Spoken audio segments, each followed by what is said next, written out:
Guyyaa keessa teenyee torbee ammeeffachaa, torbee kunnee tarree ji'a laaleffachaa, gurrabdii sobaan coomes ala dhaggeeffachaa.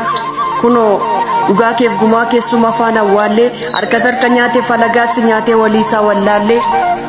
Godhat toldachaalee erga harka marannee teenyee, waggaan darbee ganna shanuu geenye. Yaa leenca subbubuteettiin fudhatte giddiittuu hafne sirraa, nu komattaaf nun komattu akkatti turre beekta nu tar'asittum jirra. Kan duriittuu caalee dachee keenya irratti dhiiga kichuun dhibaayyuuf tumamnaan, waraabessa leencumeen bahee gala dhabee hayyuun nurkaa dhumnaan.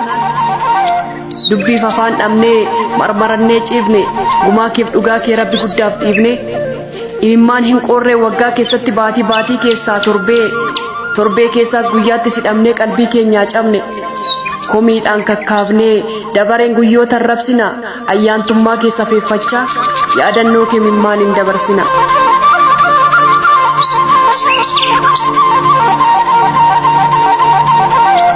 Thank you.